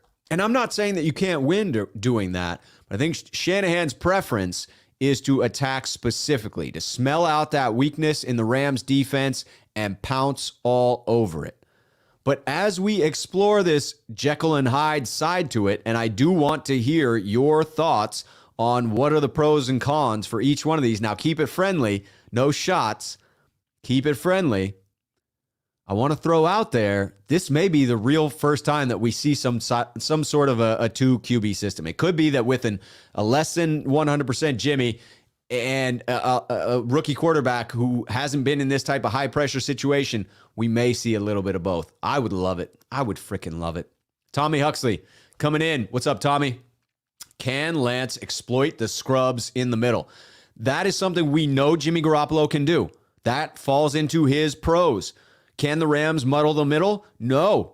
They don't have a good linebacking core. They don't have good safeties, right? Those are the 2 weaknesses on their defense. We know Jimmy Garoppolo can attack those weaknesses. With Trey, yeah, I think so, but it's not as known of a quantity. It's a little less sure about it. I do think that his ability to stretch the field helps, but if he can't hit those over the middle, that's a big loss because that's an area where Jimmy Garoppolo has made his money against the Rams. Albino Lizard coming in asking, will you sign my Jerry Rice jersey, Rob? The GOAT. Of course I would. I mean, I wouldn't want to disrespect Jerry by signing the jersey. I don't think my signature is all that collectible, nor is it very spectacular, but Jerry's is. So I think your preference there is probably to get the GOAT signature on that jersey. But if you can't get to Jerry, if you need second fiddle, if you need that guy who, he's not quite Jerry Rice, but he's the 59th best thing after Jerry Rice, then yes, I would be happy to put that in there for you, to sign that jersey. All right, I am bringing in Moses, our resident DB expert, at Rob Schuh. I'm surprised you haven't talked about Kupp's kryptonite, Jimmy Ward. You must have missed that section of the program. We did talk about Jimmy Ward and his ability to cover Cooper Kupp. I'm hoping for a long shot. I'm reading the comment here. I know I make that confusing when I pause in the middle of reading a comment. I'll start over. I'm surprised you haven't talked about Kupp's kryptonite, Jimmy Ward, and I'm hoping for a long shot. Denard plays. He has the coverage speed I've been pleading for. Hey, he may need to play with that lack of depth there at cornerback. William Bennett at Rob Schuh. Trey has legs and he can get out of the pocket. Jimmy knows the Rams and quick release. Those are the pros and cons for William Bennett. I can't argue with it. I cannot. Ellis 10 at Rob Schuh. I have a similarity. Jimmy makes rookie mistakes. Trey makes rookie mistakes. Yeah, that is the frustrating part of knowing that had you put Trey in, he could have improved over the course of the season, and Jimmy did not. Jimmy stayed inconsistent. Joseph Manna agreeing with my prediction here. At Rob Schuh, Jimmy will start, but by halftime, Trey will be in. One awkward handoff or hit, and he will be out for the rest of the game. Defense will stand tall, but give up some big plays. 27-24 win for the Niners. Joseph, I love the prediction. Love it. Ricardo, at Rob Schuh, Jimmy gives people security, but has limitations. That is well said. He most definitely gives people security. He can attack the middle. He can attack the weakness of this defense and has multiple limitations, one of which is an injury that we're just not sure how much he has improved from. My team over yours, Jimmy's thumb injury is making it really questionable if he should start. I think it does come down to the health of the thumb. I think that is the determining factor, and I think Shanahan saw enough of it to say Jimmy will be in. Costa Mesa Hugo, a sneakerhead coming in. What's up, Rob? See you at the game. Trey is going to open the run game like he did against Houston. Hey, it makes 11 on 11 football, baby. It does make the defense stressed in that regard and does help the running game. I think you could argue either way for which quarterback helps the run game more. Jimmy Garoppolo getting them in the correct alignments to take advantage of defensive schemes, or Trey Lance with the stress he adds to the defense. I'd probably lean towards the rookie in that regard with his legs. Here we go. Last Second Sports coming from Portland. In case you didn't know, he may be out in Florida now, but he used to hail from PDX. He says, let the PDX guy know, 122nd and Sandy area, there's a Niners bar. That's the one I was trying to come up with. I don't know if it's still there or not, Jesse, but that was the one that I had read up on. I've not been there, but yes, 122nd and Sandy. Google that. It is a Niners bar covered in Niners paraphernalia. I'm not sure if it's still open or not. But yes, that one would be the recommendation I would give. Stanich's. That was the place I was trying to think of. That's just a killer burger spot and a good spot to watch games. The owner's a weird old kook, bit of an alcoholic, but it is what it is. Stanich's Burgers. It made the list of best burgers in the United States. You may eat it and be like, what was this guy smoking when he said that? But I'm telling you, it is a damn good burger. Stanich's. If you're in Portland, it's on Fremont Avenue, not far from my house. Give me a call. I'll meet you there. We'll have some burgers.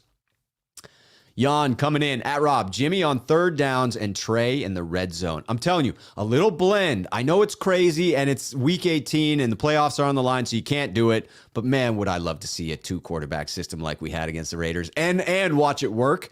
We would just be talking about Shanahan's genius for weeks to come. It would be such an epic thing to cover. I don't actually want that to or think that's going to happen, but man, wouldn't it be special to finally be like, see, this is why we had these 2 quarterbacks on the roster. Tacky Wacky at Rob. Trey will not get to stay in that pocket that long against that Rams defense. I'm hoping Jimmy's in. He wants the quick release of Jimmy Garoppolo. I can't blame you. Ricardo at Rob Schuh. Trey brings high ceiling, but brings uncertainty. He does, but I think other people would argue that Jimmy comes with a little bit of an uncertainty himself. At Rob, if our secondary is good to go this week and we see Ambry, Thomas, and Mosley play opposite sides of each other, do you think we still have a weak secondary or did it get better? I think that could be a great pairing. I'm concerned about Ambry Thomas coming off of COVID. I'm concerned about Mosley coming off a high ankle sprain. More concerned about Mosley because he's been out longer. My guess, Thomas coming off today, that he didn't have symptoms, but you never know what could linger going into the game. But it looks like the best pairing out there since week 1. Looking for a couple of comments to close out on here. Want to make sure I don't miss anybody before signing off and saying sayonara. Sayonara. Jan coming in at Rob. We need Bosa to step it up this game. Yeah, he's been held without a sack for the last 2 weeks. We need him to step it up. Lapacalolo, how's it, Rob? Just got on. Do you know if Jimmy can take snaps under center? Perhaps you covered it already. I don't know that we have seen actual video evidence of Jimmy under center. The only snaps I saw were shotgun snaps, and that is something that he would need to be able to do in order to start the game. Niners Warriors at Rob. 49ers recipe for a win. No turnovers and win time of possession. It's really that simple. Your thoughts? I think if they do those two things, it's most likely, if they don't turn the ball over and they win time of possession, it means most likely they got past 30 rushes. They're probably in the 30 to 40 rushes. It means the run game is working and they don't turn the ball over. Yes, I think that is like a 90% 49er win strategy. That totally favors the 49ers if they can accomplish it. Closing it out here, just a couple more comments. Antonio at Rob, we can expect the same type of games we had before with the Rams. If they stop our run, I would rather have Lance go on a shootout with his legs and strong arm than broken thumb Jimmy G.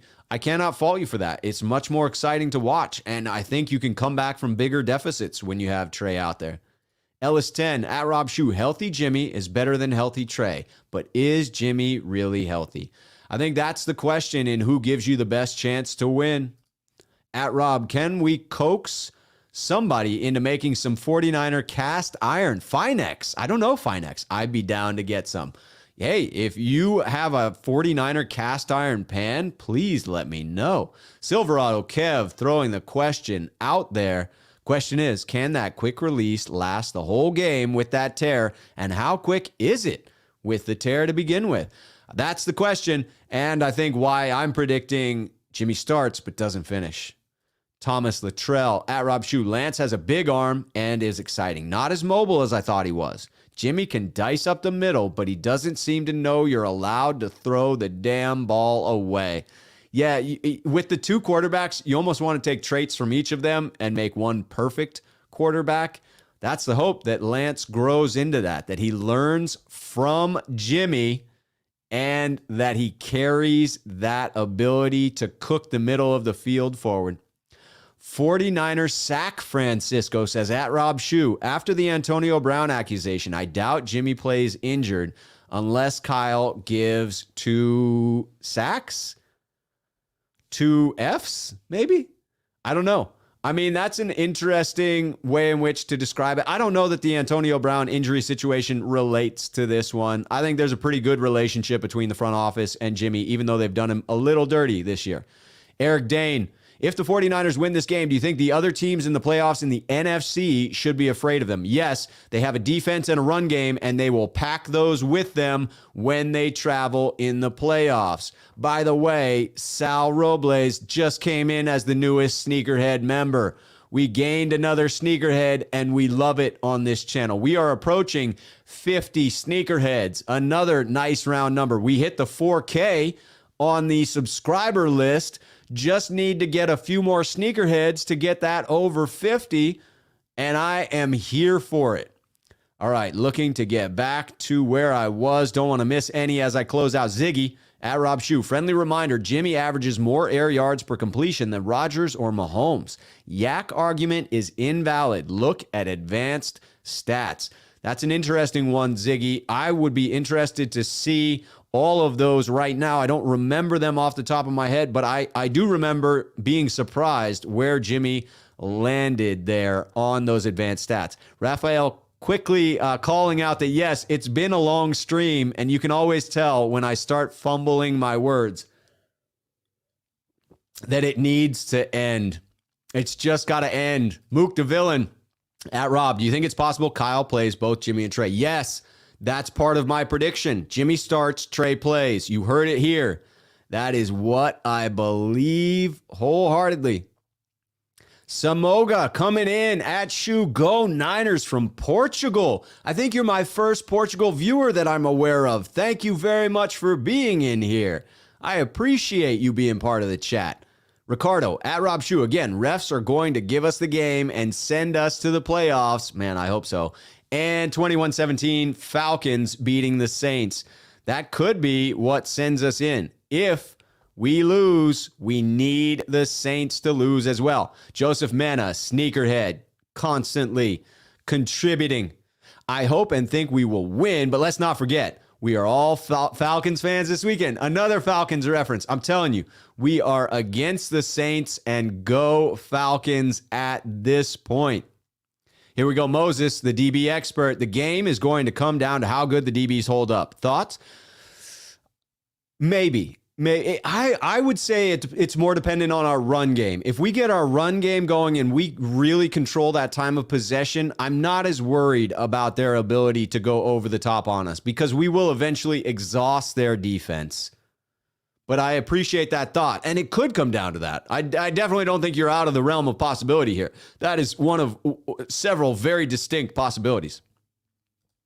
David Austin, at Rob Schuh, how much are you missing McGlinchey now? Not that much, actually. I mean, Tom Compton has actually been serviceable. I appreciate it. Raphael, you're all good in my book, Rob. You know I put the compliments up there because I appreciate them. And we can always end on a compliment. Yes, that is what we are doing. I appreciate all of you being here. I appreciate the new subscribers. Getting to 4K, hitting the 4,000 subscriber mark is key for this channel's growth. I am thrilled with it. I love the new sneakerheads that have come on board. I love the participation in the chat and the dialogue that we got going today. It was a long one. I didn't anticipate going close to 2 hours, but when I get fired up and I'm talking about a must-win situation for the 49ers, I just keep going. I will try to be on before the game on Sunday. Keep an eye on my Twitter handle at the Left Shoe, or Google my YouTube channel at Rob Schuh. Subscribe, hit the notification button, and then you will find out when I'm going live. It'll either be a live program tomorrow or a pregame Sunday morning. So keep an eye out for that. I will definitely be on again live. Excited to see you guys soon. Excited to be back. And until then, cheers for